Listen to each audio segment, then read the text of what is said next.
After the explosion of the Kakhovka hydroelectric power station, dozens of settlements down the Dnipro river were underwater. Ukrainian authorities and volunteers are doing everything possible to evacuate people from flooded areas, even under fire from Russian army. But on the left bank, the Russian occupation authorities were unable to take out the victims. Moreover, they do not allow people to evacuate themselves and do not allow volunteers to visit them. The city of Gola Prystan was completely quarantined. Volunteers were not even allowed to hand over the essentials to local residents. Russians with machine guns threatening them and shooting into the air said that without documents they would not let them get any help. This is, they consciously understand that people are left without food, without fuel, and they just watch it silently for people to die.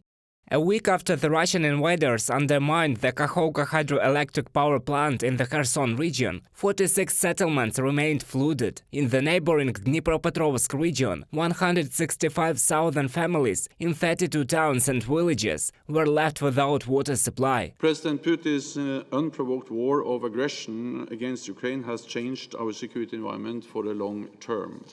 Russia has shattered peace in Europe. The destruction of the Kakhovka dam today puts thousands of civilians at risk and causes severe environmental damage.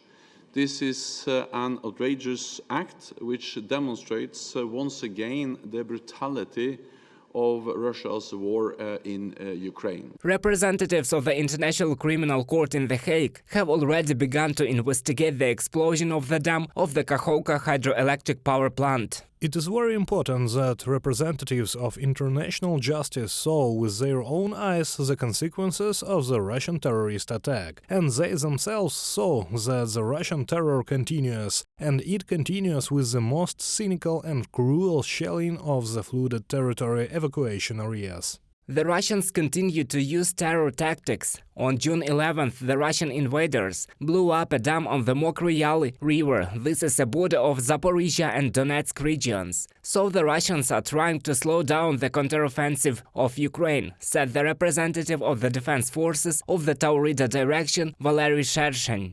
First, the invaders blow up the Karlevsky reservoir, then the Kakhovka hydroelectric power station. Then they blew up other hydraulic structures in the occupied part of the Zaporizhia region. In the Zaporizhia region, they are expecting a breakthrough by the defense forces, so in order to slow our advance, they resorted to this tactic when they again blew up the hydraulic structure on the Mokry River. But this does not affect the advancement of the defense forces. Valery Shershin, spokesperson of the Joint Press Center of the Defense Forces of the Taurida Direction of the Armed Forces of Ukraine, in a comment for Ukrainska Pravda.